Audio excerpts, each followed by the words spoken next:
Joe here from Average Joe Strength. Right now, I'm going to walk you through how to use the grappling program, what it looks like, why it's broken down the way it is, and how you need to utilize this program when you're looking through it on the email you got. So let's take a look here. What I've done for you guys is I went ahead and wrote the first week up on this board. If you'll notice in the corner here, I'm also going to put screenshots up of the program that you have so you can follow along and utilize this so that you can understand it a little better. So let's take a look at day one.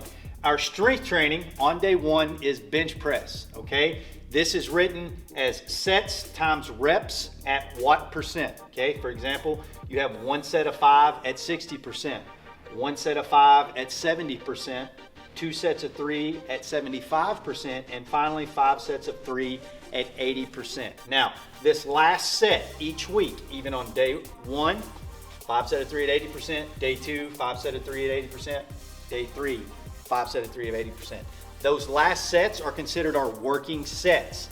These sets leading up to this is our warm-up sets. The first time through this program is we'd say 5 out 5 at 80%.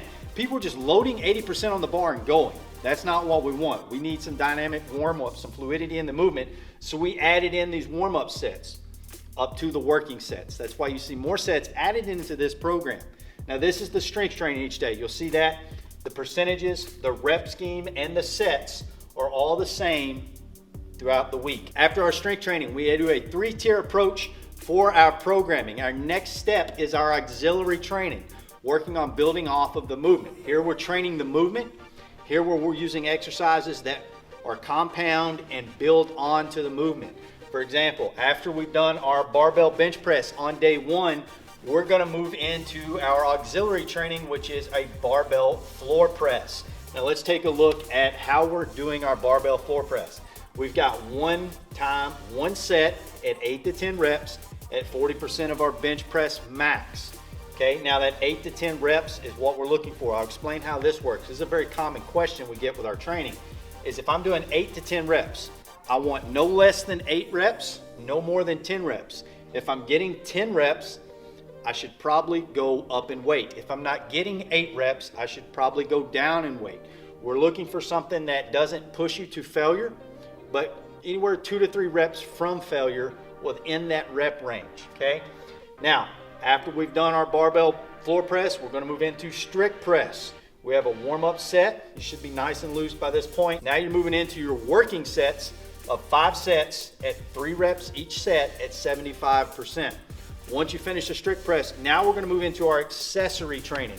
Our accessory training is more isolated, focusing on specific muscle groups to strengthen our overall development to improve auxiliary, and our auxiliary improves our core strength training. So on this day, we're gonna do some dumbbell skull crushers. We're gonna do some isolated tricep exercise.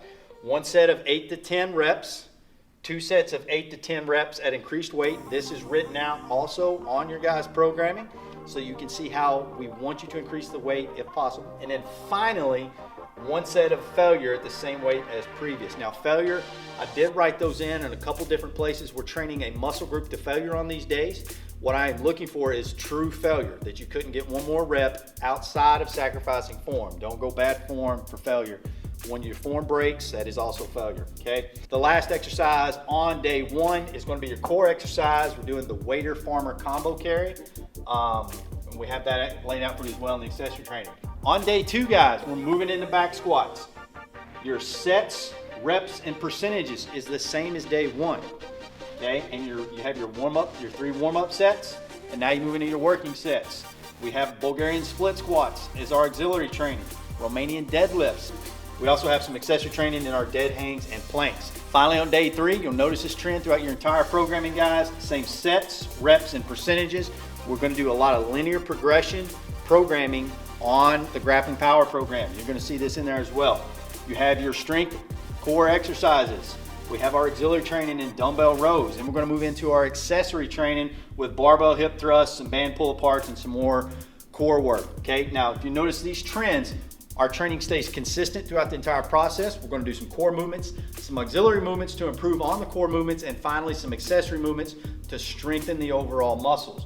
We do have a philosophy with our training. It's not randomized, it is structured to benefit you. I'm asked often, what day should I work out? How do I split this up?